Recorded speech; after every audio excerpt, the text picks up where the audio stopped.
चलो जहाजपुर। धर्म स्नेही बंधुओं, एक काल में, इस अवसरणपी काल में 63 शलाका पुरुष हुए हैं। जानते हो आप? अरे बोलिए ना, जानते हो नहीं जानते हो? कुछ जानते हैं, कुछ नहीं जानते हैं। 24 तीर्थंकर, 9 नारायण, 9 प्रतिनारायण, 9 बलभद्र और 12 चक्रवर्ती, ये 63 शलाका पुरुष कहलाते हैं। और 170 महापुरुष होते हैं।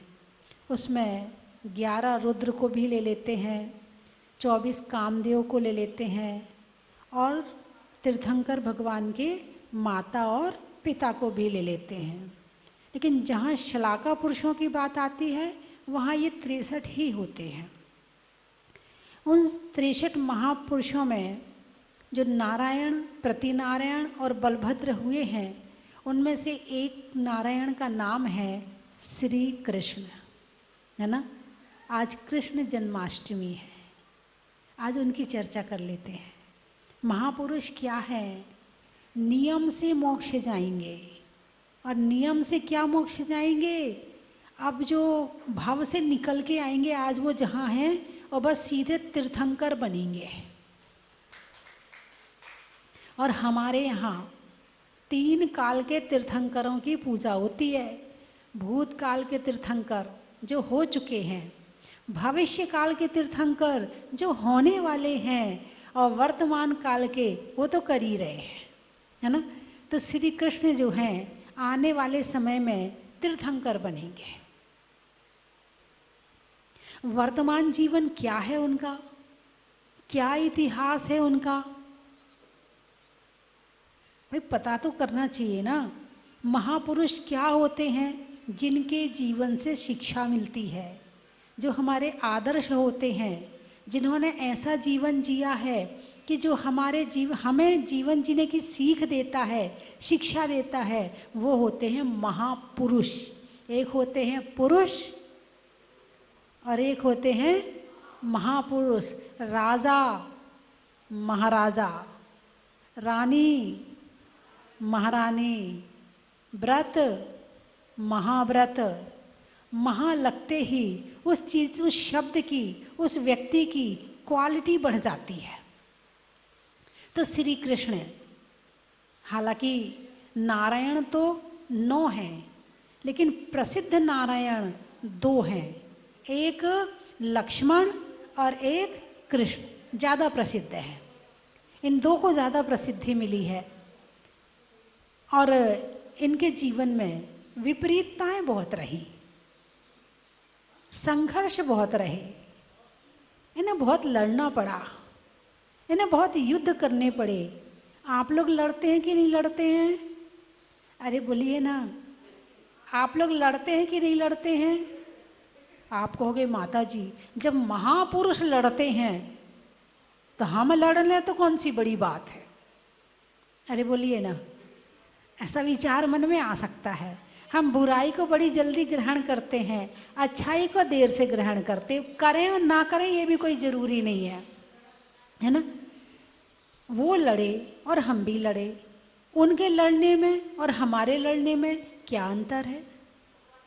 अरे बोलिए ना, क्या अंतर है? यहाँ तो जरा सा कुछ कमी हो जाए, किसके लिए? खुद के लिए, तो घर वालों से लड़ने तैयार हो जाते। तूने ऐसा कर दिया, तूने ऐसा कर दिया, तेरे कारण ऐसा हुआ है, घर वालों से लड़ने तैयार हो जाएंगे। समाज में कमी हो जाए तो समाज वालों से लड़ने तैयार हो जाएंगे। बोलिए हाँ या ना? किसके लिए लड़ रहे हैं? खुद के लिए। किसके लिए? खुद के लिए। ये खुद के सुख के लिए। किसके लिए लड़ रहे हैं? पर्सनल खुद के सुख के लिए। राम को 14 वर्ष का वनवास मिला था। कितने वर्ष का? 14 वर्ष का। वो किससे लड़े थे? पिताजी से? नहीं। कैकेयी से लड़े थे? नहीं। तो क्या किया था? आज्ञाकारी वनवास चले गए। घर वालों से झगड़ा नहीं किया, घर वालों को बुरा भला नहीं कहा। जो आज्ञा पिताजी, जिसमें घर वालों की खुशी है वैसा ही करूँगा। साथ में सीता ने कोई विरोध नहीं किया था कि कैसी सास है, ऐसी माँ है कि वो अपने बेटे को घर से निकाल दिया। नहीं, चुपचाप वो भी चली गई थी। किसी माँ से उसने झगड़ा नहीं किया था, है ना। युद्ध तो राम ने भी किए, और एक युद्ध नहीं किए, कई युद्ध किए। उन्होंने युद्ध क्यों किए? खुद के सुख के लिए युद्ध नहीं किए। किसके लिए युद्ध किए? रक्षा के लिए युद्ध किए। किसके लिए? रक्षा के लिए। जब कोई राजा किसी को सता रहा है, बिना वजह उस पर चढ़ाई कर रहा है, उसे परेशान कर रहा है, तो उसे सजा दे दी, है ना। कुलभूषण देशभूषण मुनिराज पर उपसर्ग हो रहा है, तो जो उपसर्ग कर रहा है उससे युद्ध किया। रावण ने सीता का हरण किया है तो उसके लिए युद्ध किया। यानी युद्ध अपने पर्सनल के लिए नहीं किया है। जितने युद्ध थे वो सारे के सारे इस धरती के मानवों की रक्षा के लिए थे, मानवता के अधिकार के लिए थे। नहीं तो क्या, लड़ते तुम भी हो और लड़ते वो भी हैं, तो वो महापुरुष बन गए तो तुम महान पुरुष बन जाओगे। अरे बोलिए ना, तुम तो पुरुष भी ढंग से ना बन पाए, महान पुरुष की तो बात दूसरी है। इतना लड़ने के बाद भी तुम महान पुरुष ना बन पाए और वो महापुरुष बन गए। भाई लड़ तो रहे हैं सब, लेकिन किससे लड़ रहे हैं, क्यों लड़ रहे हैं? लड़ तो सब रहे हैं, कौन है ऐसा जो नहीं लड़ रहा है? कुत्ते कुत्तों से लड़ रहे हैं। कभी आपने कुत्तों की लड़ाई देखी? एक कहता भौं भौं भौं, दूसरा कहता भौं भौं। उनके पास भाषा नहीं है, लेकिन वो भौं भौं में लड़ लेते हैं। और बिल्लियां लड़ रही हैं, तो कभी लड़ती देखी? बिल्लियां लड़ती देखी आपने? कितनी लड़ती हैं। बंदरों को लड़ते देखा है? खून खच्चर कर देते हैं एक दूसरे का, है। चिड़िया चिड़िया को लड़ते देखा है? चोंच मार मार के लड़ती, खूना खून कर देती हैं। चिड़िया भी लड़ रही है। गाय गाय को लड़ते देखा कभी? हैं? बीच रास्ते में जाम लग जाता है, जब सांड लगते हैं, लड़ते हैं, गाय लड़ती हैं, दोनों सींग भिड़ा भिड़ा के लड़ते हैं ना। कौन नहीं लड़ रहा? लड़ सब रहे हैं, लेकिन एक लड़के महापुरुष बन गया और एक लड़के नरक चला गया। लड़ने के उद्देश्य अलग अलग हैं। इसका मतलब क्या हुआ? लड़ना बुरा नहीं है, लेकिन कहाँ लड़ना है, क्यों लड़ना है, इस बात का ज्ञान होना जरूरी है। एक लड़ लड़ के अपना जीवन भी दुखी कर लेता है और दूसरों का जीवन भी दुखी कर लेता है, और यहाँ तक कि लड़ लड़ के पूरे घर में कलेश इतना फैला देता है कि जितने अच्छे काम होने होते हैं वो भी नहीं होते हैं। बस अच्छा काम होने का समय हुआ और बस लड़ना शुरू कर देता है। घर में ऐसे लोग होते कि नहीं होते? हाँ या ना कुछ तो बोलिए। होते हैं तो हाँ बोलिए। होते हैं कि भाई काम वो इंतज़ार करते हैं, बस इसकी शादी होने दे। देखता है कि इसकी शादी शांति से कैसे होती है, और जैसे ही शादी शुरू हुई और दूल्हा घोड़ी पे बैठा और उसने अपना बदला निकाला, आ गया पी के, गालियां देना शुरू कर दिया, लड़ना शुरू कर दिया, चिल्लाना शुरू कर दिया। अब बेचारे वो कहाँ तो बाजे बजने की खुशी वो मनानी चाहिए और कहाँ वो लड़ाई के दुख है। भगवान, हमारी शादी खराब करने यही इनको ही आना था क्या? बोलिए होता कि नहीं होता है? किसी के सम्मान में जरा सी कमी हो जाए, किसी को अंगूठी पहनाना भूल जाए, किसी को साड़ी जरा देना भूल जाए, वो अलग रूस रहा है। पर उसको मनाओ जाके। अपनी तो जितना खर्चा किया, 10 लाख 20 लाख शादी में खर्चा किया, उसका कोई प्रतिफल नहीं मिला, बस इनको मनाने ही में लगे रहो। उस समय उनके मन में ये विचार नहीं आता चल इनकी शादी है, बाद में रूठ जाऊंगा, बाद में कलेश कर लूंगा, शादी का मजा तो इन्हें लेने दो। नहीं, पहले मेरा मेरा मान रखो तो तुम शादी का मजा ले सकते हो, और मुझे भूल गए तो फिर देखो। लड़ते तो सब हैं, सारी दुनिया लड़ रही है, लेकिन लड़ क्यों रहे हैं, किसके लिए लड़ रहे हैं? एक लड़ लड़ के भगवान बन गया। आज उन्हें, श्री कृष्ण को लोग भगवान के रूप में पूजते हैं, लोग जगह जगह उनकी प्रतिमाएं विराजमान करते हैं, उनकी कृष्ण जन्माष्टमी मनाते हैं, अकेले उनका परिवार नहीं मना रहा है। और यहाँ लड़ लड़ के इतने बुरे बन गए कि अपने घर वाले कहते भगवान वो दिन कब आए जब ये चला जाए। जब भाई बहन का झगड़ा होता, मम्मी इसकी शादी जल्दी करो, क्या कहता भाई? अरे बोलिए ना, भाई क्या कहता है? मम्मी इसकी शादी जल्दी करो, बहुत लड़ती है मेरे से। यहाँ लड़ लड़ के लोग तुम्हें भगाना चाहते हैं, और वहां लड़ने वाले की पूजा हो रही है। कारण क्या है? जो अपने स्वार्थ के लिए लड़ता है वो नीचे गिर जाता है, और जो सबके लिए लड़ता है वो ऊपर उठ जाता है। अभी यहाँ पर यदि कभी बीच बचाव का हो जाए, कभी यहाँ किसी की लड़ाई हो रही हो, फटाफट भाग जाओगे, भाई चलो यहाँ से, झगड़ा हो रहा है यहाँ थोड़ी कार्यक्रम होने वाला, यहाँ तो झगड़ा, निपटारा नहीं करवाओगे, सहयोग नहीं करोगे, शांति का वातावरण नहीं बनाओगे, एक एक करके सब भाग जाओगे। ऐसे लोग क्या तीर्थ की रक्षा करेंगे? ऐसे लोग क्या अपने घर की, परिवार की रक्षा करेंगे? समाज की रक्षा क्या करेंगे? जो दूसरों के लिए जीना नहीं जानता है, जो दूसरों के लिए जीना जानता है, वो ही जीवन में अपने जीवन को ऊंचा उठा सकता है। और जो केवल अपने लिए जीता है, अपने खाने के लिए, अपने भोगों के लिए, अपने सुख के लिए, अपने सब अच्छे काम के लिए, चाहे दूसरों को कितना दुख देना पड़े, मगर मुझे ये सामान चाहिए तो चाहिए, चाहे मम्मी को कितना परेशान करना पड़े, मगर मुझे ये चीज़ खानी है तो खानी है, चाहे मुझे पापा को कितना परेशान करना पड़े, मगर मुझे ये मोबाइल चाहिए तो चाहिए, मुझे ऐसे कपड़े चाहिए तो चाहिए। बचपन से ऐसे संस्कार मिल गए हैं कि वो दूसरों के लिए कुछ नहीं करना चाहते हैं, केवल वो अपने लिए करना चाहते हैं। वर्तमान में ऐसे लोग ज़्यादा पैदा हो रहे हैं जो केवल खुद के सुखों के लिए जीते हैं। दूसरे चाहे कितना दुखी हो जाए, दूसरों के दुख का उन्हें जरा भी ध्यान नहीं है, केवल अपने सुख का ध्यान है। और श्री कृष्ण जिनकी जन्माष्टमी आज पूरी दुनिया मनाएगी, उनके जीवन के संघर्ष देखो आप, कि जन्म लेने के पहले माता पिता को जेल में डाल दिया। क्या, क्यों डाल दिया था? कंस के मित्र थे वासुदेव। क्या थे? मित्र थे वासुदेव, और उसके बाद भी जेल में डाल दिया।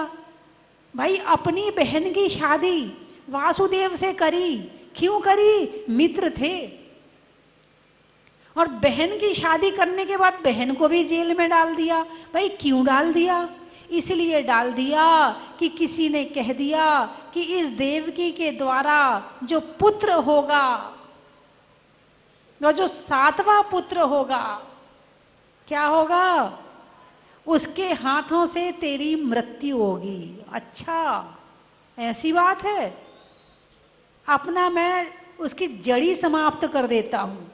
अब मार तो सकता नहीं था, बहन थी, यदि उसके पति को मारेगा तो बहन विधवा हो जाएगी, बहन को मार नहीं सकता तो क्या करें? जेल में डाल दिया, इसकी संतान को मारेंगे। अब 7वीं संतान का बताया, तो 7वीं संतान में अब पहली दूसरी को क्यों मारे, है ना? तो जुड़वा जुड़वा 6 पैदा हुए, जुड़वा जुड़वा 6 पैदा हुए, निकल गए वहां से। उन्होंने दीक्षा ले ली, दीक्षा ग्रहण कर ली 6 ने। अब 7वीं संतान होने वाली है, 9वें महीने का इंतजार है। कौन से महीने का? 9वें महीने का। 7वें महीने में पैदा हो गए, तो 9वें का इंतजार कर रहा है, तो 7वें महीने में पैदा हो गए। और जब महापुरुष जन्म लेते हैं तो चमत्कार होते हैं। हैं? क्या हुआ? सारे दरवाजे खुल गए, सारे ताले खुल गए, सारे पहरेदार सो गए, यमुना उफान पे आ गई और वासुदेव जो हैं वो कृष्ण को लेके दूसरे गांव में गए, वहां से लड़की को लेकर आए, यहाँ से उसको पहुंचा के आए और लड़की को वहां रख दिया। वापस आए, ताले बंद हो गए, पहरेदार जाग गए। कंस को समाचार मिला लड़की पैदा हुई है, चल कोई बात नहीं, लड़की थोड़ी मुझे मारेगी। फिर भी ज्योतिषी ने कहा कुछ तो गड़बड़ हुआ है, पैदा तो लड़का ही होना चाहिए था। अच्छा, तो आसपास के जितने गांव हैं, जो छोटे छोटे बच्चे थे, उन सबको मरवाना शुरू कर दिया, लेकिन कृष्ण को नहीं मरवा पाए। पूतना को भेजा। क्यों भेजा? मारने के लिए। कौन मरा? पूतना मर गई। बवंडर भेजा, तूफान भेजा, व्यंतर भेजे, लेकिन जो स्वयं महापुरुष हैं उनको बाल बांका कोई भी नहीं कर सकता है। और वो हंसी खुशी से अपना बचपन उन्होंने बहुत अच्छी तरह से बिताया। और उस बचपन में बड़ा उन्होंने मतलब बड़ा उसका एक आता है, माखन खाते थे, माखन चुराते थे, पूरी टीम बनाकर चलते थे, पूरे गांव में उधम मचाते थे, बड़ा मस्त जीवन जिया। राम ने जितना शांत जीवन जिया है, कृष्ण ने उतना मस्त जीवन जिया है। परेशानी दोनों के साथ में रही, लेकिन एक ने गंभीरता से दूर करी और एक ने खेल खेल में दूर कर दी है। पढ़ा ना आपने? जो हरिवंश पुराण है, आप उसको पढ़िए। हरिवंश पुराण में श्री कृष्ण का पूरा वर्णन मिलेगा, भगवान नेमिनाथ का पूरा वर्णन मिलेगा, पांडवों का पूरा वर्णन मिलेगा। उसमें जो श्री कृष्ण थे, इनके पिताजी 8 भाई थे। कितने भाई थे? 8। सबसे बड़े का नाम है समुद्र विजय, जिनके पुत्र थे नेमिनाथ। और सबसे छोटे का नाम है वासुदेव, है ना, जिनके पुत्र थे श्री कृष्ण। और जो वासुदेव थे वो कामदेव थे। जो 24 कामदेव होते हैं, 24 कामदेवों में एक कामदेव ये थे। एक ही परिवार में या तो भगवान आदिनाथ के समय में कई महापुरुष पैदा हुए हैं, और या फिर नेमिनाथ भगवान के समय में हुए हैं। जैसे आदिनाथ भगवान के समय में तीर्थंकर आदिनाथ, चक्रवर्ती भरत और कामदेव बाहुबली। ऐसे ही नेमिनाथ जी के समय में नेमिनाथ तीर्थंकर, वासुदेव कामदेव, है ना, और श्री कृष्ण नारायण, बलभद्र बलभद्र, बलराम बलभद्र। ऐसे एक परिवार में 4-5 एक साथ महापुरुषों ने जन्म लिया है। तो श्री कृष्ण का जीवन बचपन से ही संघर्षमयी रहा। उनके प्रति उनके मारने वाले, उनको सताने वाले, उनको पीड़ा देने वाले उनके आसपास घूमते रहते थे और वो मस्त रहते थे। क्यों? शक्ति थी उनके पास में, शक्ति थी। लड़ने के लिए क्या चाहिए? अरे बोलिए ना, शक्ति चाहिए। अकेले शक्ति से लड़ सकते हो? दिमाग नहीं चाहिए, बुद्धि नहीं चाहिए, राजनीति नहीं चाहिए। लड़ने के लिए सब चाहिए। अकेले पहलवान है और दिमाग नहीं है उसके पास में, फिर कैसे लड़ेगा? दिमाग भी चाहिए। लड़ने के लिए शक्ति चाहिए, दिमाग चाहिए, समूह चाहिए कि कैसे एक रखा जाए, कैसे लड़ा जाए, कहाँ तलवार चलानी है, कहाँ नहीं चलानी है, कहाँ क्या बोलना है, इस बात का ज्ञान होना जरूरी है। हाँ, नहीं तो पहलवान से जाके पंगा ले लो, क्या होगा? काम तमाम हो जाएगा। तो हर जगह ही नहीं, धर्मात्मा को सताओ, उल्टे पाप में पड़ जाओगे। भाई तुम्हारा मन है, आज मन कर रहा है, आज किसी न किसी को सताना है, आज किसी न किसी को परेशान करना, आज तो बहुत मन कर रहा है, और किसी धर्मात्मा को जाके सता दो तो पता चलेगा तुम और उल्टे फंस गए। क्योंकि धर्मात्मा को सताने में दुगना पाप का बंद हो जाएगा। यदि वही आप एक अपने घर वालों को सताते हैं, एक वही आप किसी ग्रस्त धर्मात्मा को सताते हैं, वही आप किसी साधु को सताते हैं, वही आप किसी मुनिराज को सताते हैं। इसके पाप का लेवल, इसकी गहराई, इसका जो डेंसिटी, घनत्व है, वो बढ़ता चला जाएगा। इसलिए देख लो कि कौन सा काम तुम किसके लिए कर रहे। एक अपने बेटे की बुराई कर रहे, ये बहुत खराब है, ये तो बिल्कुल नहीं सुनता है। एक अपनी देवरानी जिठानी की कर रहे, उससे ज्यादा पाप। एक अपने दुश्मन की कर रहे, उससे ज्यादा पाप। और एक संत की कर रहे। अरे बोलिए ना, पाप तो लग रहा है ना, पाप सब में लग रहा है, लेकिन सबके स्थिति और अनुभाग में अंतर पड़ जाएगा, ये ध्यान रखना। तो श्री कृष्ण का जीवन, पूरा जीवन यहाँ कंस से निपटा तो वो जरासंध हो गया। जरासंध प्रतिनारायण था, उसको भी पता चल गया कि ये इसके हाथों मेरी मृत्यु होगी, वो भी ढूंढने लगा। तो फिर सौरीपुर छोड़ के सारे के सारे द्वारका में गए। समुद्र के बीच में देवों के द्वारा नगरी बसाई गई और उस नगरी में फिर निवास किया। वहां श्री कृष्ण बड़े हुए, है ना। और फिर बाद में जरासंध का और श्री कृष्ण का युद्ध हुआ, और जो जरासंध था वो अर्धचक्री था। उस समय उसका शासन काल चल रहा था, उस समय उसके शासन में सारे राजा थे, उससे कोई पंगा नहीं ले सकता था, इतनी शक्ति थी उस समय। लेकिन जब कृष्ण बड़े हुए और जब युद्ध हुआ तो युद्ध में जरासंध मारा गया, और जरासंध का जो चक्र था वो किसके हाथ में आ गया? श्री कृष्ण के हाथ में आ गया। अब वो त्रिखंडाधिपति बन गए, अब उन्होंने शासन किया, अब उन्होंने राज्य किया। बड़ी अच्छी अच्छी कथाएं आती, आप पढ़ना। यदि आपने हरिवंश पुराण नहीं पढ़ा तो समझने आपने कुछ पढ़ा ही नहीं है। इतना आनंद आता है। श्री कृष्ण के पुत्र प्रद्युम्न, वो भी कामदेव थे, हैं? हाँ, जिनका जन्म होते ही हरण हो गया था। तो बड़ा पढ़ो आप, बड़ा आनंद आता है पढ़ने में। अच्छा ऐसा भी हुआ था, अच्छा ऐसा भी हुआ था। अभी तक आपने श्री कृष्ण को टीवी के माध्यम से देखा है, हरिवंश पुराण के माध्यम से देखो आप, कैसा आनंद आता है। एक एक कथानक 100-100 शिक्षाएं देता है। इतनी परेशानियां, इतने संघर्ष होने के बावजूद भी लड़ते रहे, लड़ते नहीं, हारे नहीं, रोए नहीं, परेशान नहीं हुए। परेशानी कैसे दूर हो? जिससे अच्छे लोगों की रक्षा हो और बुरे लोगों का विनाश हो। क्या? लड़ने का मतलब ये नहीं कि वो खुद के लिए लड़ रहे थे, वो खुद के लिए कभी नहीं लड़े।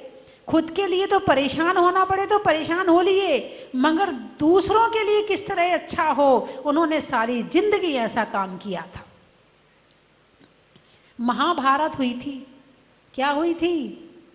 अरे बोलिए ना, महाभारत। महाभारत को भी बचाने का कितना प्रयास किया था कि खुद ही शांति दूत बन के पहुंच गए कि भाई अभी भी युद्ध रोक दो, पांडवों को केवल 5 गांव दे दो, युद्ध नहीं होगा। बहुत प्रयास किया कि युद्ध ना हो, ना हो, ना हो, मगर बस जो होना है कई बार फिर वो हो गया रहता है।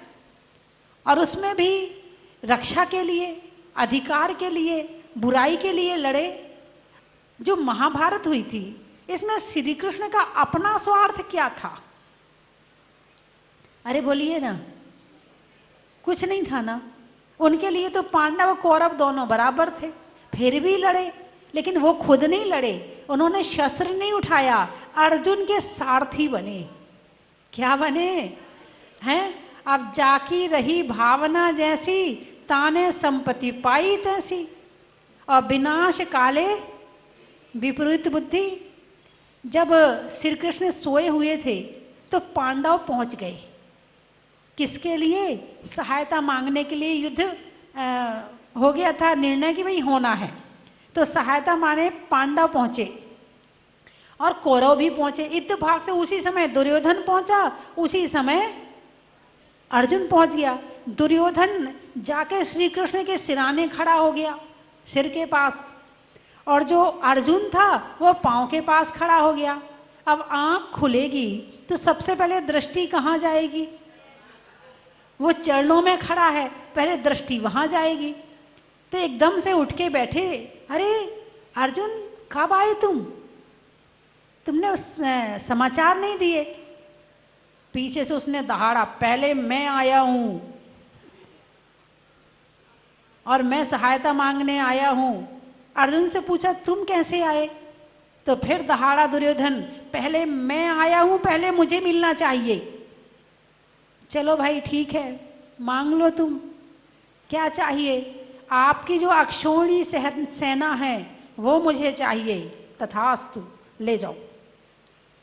अर्जुन की तरफ देखा, अब वहां तो दुर्योधन मुस्कुरा रहा, क्या बचा तेरे लिए, सारा तो मैंने मांग लिया। कौन मुस्कुरा रहा है? दुर्योधन। क्या कह के सोच के मुस्कुरा रहा है? तेरे लिए तो कुछ भी नहीं बचा, सारा मांग लिया मैंने, अब बैठा रहा तू अकेला। अब दुर्योधन तो खुश होके चला गया।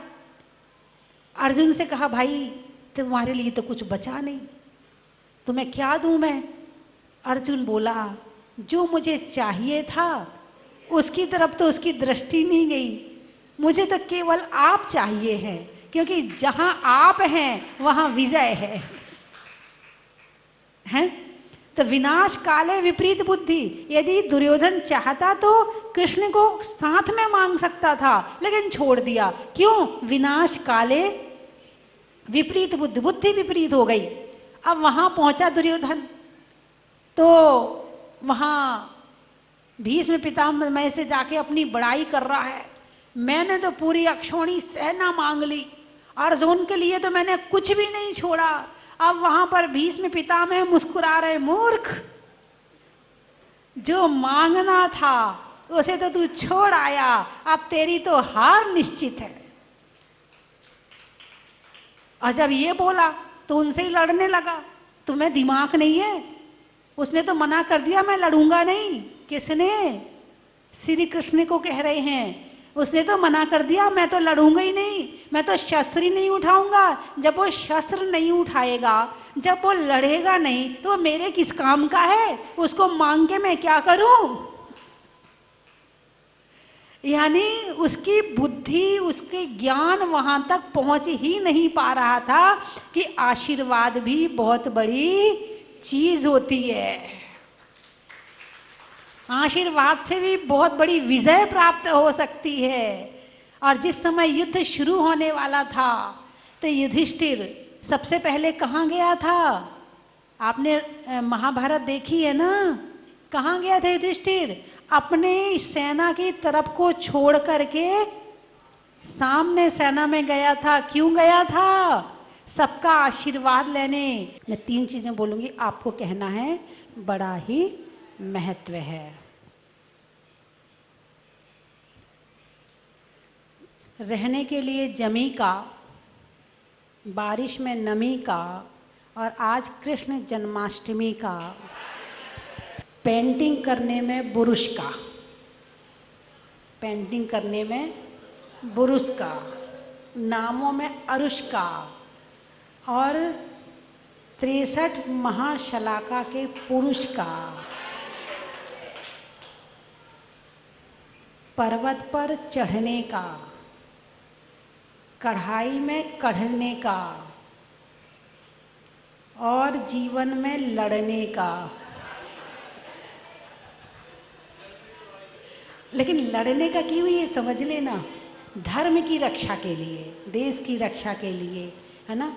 लड़ना है ना? आपको लड़ना बहुत अच्छा लगता है ना? चले जाओ जवान बन के सेना में भर्ती हो जाओ, खूब लड़ो। पहाड़ों में घाटी का, भोजन में दाल बाटी का, और आने वालों में गुवाहाटी का। बंगाई गांव, नदी में नाव का, मनुष्यों के प्रभाव का, और आने वालों में बंगाई गांव का। साधु में केश लौंच का, नेता के पास पहुंच का, और सुधरने में सोच का, त्रियंचों में बिल्ली का, डंडा में गिल्ली का और आने वालों में दिल्ली का, पक्षी में पर का और आने वालों में सोना गिर का, वृक्षों में बट का, लुहार में खटखट का और आने वालों में मेरठ का। हो गए सारे? कोई बचा का, बिजली में तार का और आने वालों में मुरार का। बोलिए 24 भगवान की जय।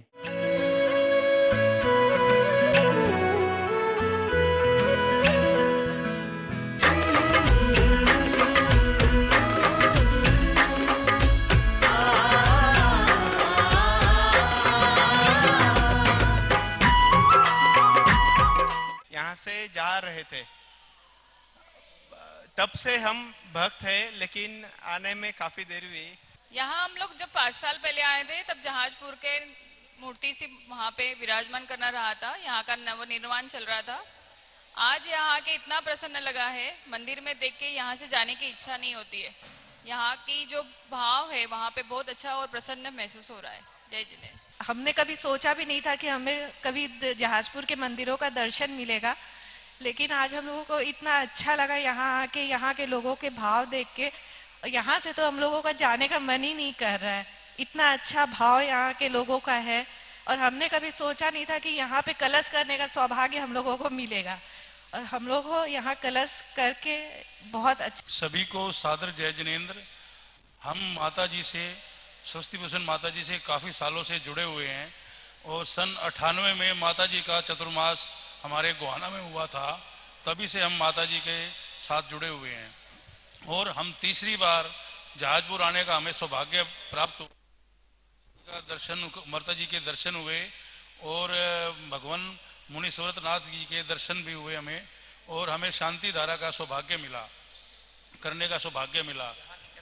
और यहाँ आके हमें इतनी प्रसन्नता मिलती है। हम पिछले महीने भी जहाजपुर आए थे दर्शन करने, और अब हमारी कोई मनोकामना थी वो हमारी पूर्ण हो चुकी है, और हम दोबारा जो है ना इसी स्थान पर इसीलिए दर्शन करने आए हैं। और भगवान से हम ये मनोकामना करते हैं, जो मनोकामना हम मान के जा रहे हैं वो हमारी जल्दी पूर्ण करें। हम फिर बाबा के दर्शन करने और माता जी के दर्शन करने जहाजपुर आएंगे। काफ़ी वर्षों से जहाजपुर के दर्शन करने का मन में इच्छा था, आज वो पूरी हुई है। और यहाँ पर शांति धारा करने का सौभाग्य मिला, बहुत ही अच्छा लगा, बहुत ही अच्छे दर्शन हुए। जिनेन्द्र बंधुओं, ये मेरा परम सौभाग्य है कि बाबा मुझे अपनी शरण में यदा कदा बुलाते ही रहते हैं, और मैं जब भी आता हूँ तो बाबा को एक नए रूप में ही पाता हूँ। इतनी सौम्य मूर्ति है, शायद ही मैंने कहीं पर इतनी सौम्य मूर्ति देखी हो। माता जी से तो हम लगभग 30 वर्षों से जुड़े हुए हैं, और मैं कहता हूँ कि माता जी पर हमारे पूज्य आचार्य गुरुदेव सन्मति सागर जी का इतना आशीर्वाद बरसता है कि उन्हीं की प्रेरणा से ये सब कुछ हो रहा है। माता जी इतना सहज हृदय, सरल स्वभावी और उत्कृष्ट ज्ञान की धारी हैं कि पत्थर को भी पारस मणि करने की क्षमता रखती हैं।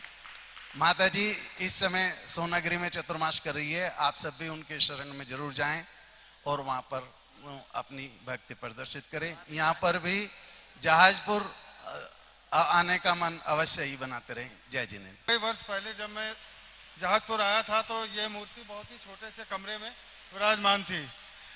मैं जब आया तो मंदिर बंद था, किसी को दूर में कहीं गांव में किसी के पास चाबी थी तो उन्होंने मूर्ति को खोल के दिखाया। उसको देखने के बाद आज जो ये मूर्ति और जो चमत्कार देखा है ये अद्वितीय है, ये बहुत ज्यादा चमत्कारी है, इसका कोई जोड़ नहीं है। जय जिनेन्द्र। तमित जैन जयपुर से, और आज प्रथम बार मुझे बाबा का दर्शन करने का सौभाग्य मिला। जयपुर रहते हुए भी मैं यहाँ नहीं आ पाया, और आज आकर इतना गदगद हूँ कि क्या माता जी ने परिकल्पना की होगी इस क्षेत्र को बनाने की। कितना सुंदर, कितना भव्य यह क्षेत्र बनाया। प्रवेश करते ही मन गदगद हो गया। अत्यंत आनंद की अनुभूति इस क्षेत्र पर आकर हमें हुई। और पूज्य गुरु माँ के जब जयपुर में प्रवास था चौकड़ी मोदी खाना में, तब गुरु माँ के सानिध्य में बहुत सारे विधान आदि करने का अवसर माता जी के सानिध्य में हमें प्राप्त हुआ। माता जी की छुल्लिका दीक्षा के समय भी मुझे वह अवसर प्राप्त हुआ विधान आदि कराने का, और पूज्य गुरु माँ का वात्सल्य हमें बहुत बहुत प्राप्त हुआ। और मेरी माँ पिछले 1 साल से चल नहीं पा रही थी, और आज यहाँ के विचार हुए कि हम यात्रा करने जा रहे हैं, तो ऊपर से नीचे घर से आ गई और यहाँ भी पूरे चलते हुए आराम से और वंदना कर रही हैं। ऐसा बहुत आनंद की अनुभूति बाबा के दर्शन करने से हमें प्राप्त हुई। बहुत बहुत धन्यवाद। वंदना। इच्छाएं माता जी, इच्छाएं माता जी।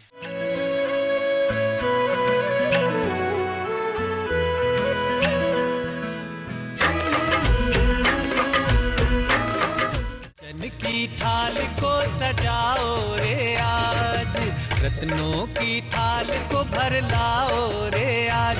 आओ आओ करे रे गुणगान आरती भगवन की। आओ आओ करे गुणगान आरती भगवन की।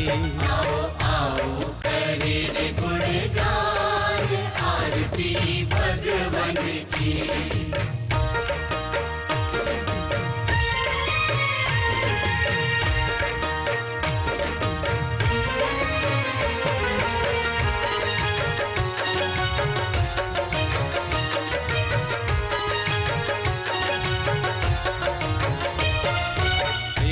सुमित्र के राज दुलारे, माँ पद्मा जी के नैनों के तारे।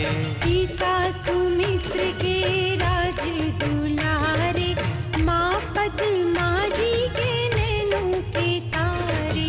राजगृही में जन्म लियो आप, राजगृही में जन्म लियो आप। आओ आओ मनाए खुशी।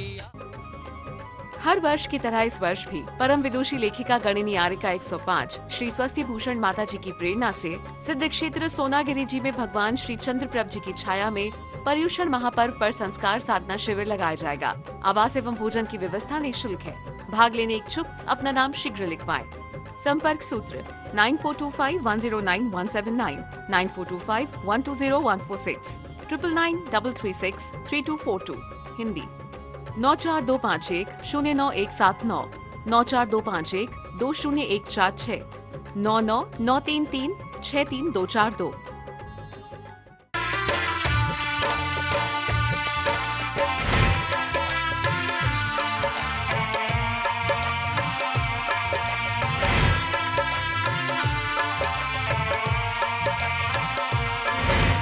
चलो रे चलो रे चलो, चलो रे चलो रे चलो, चलो जहाजपुर।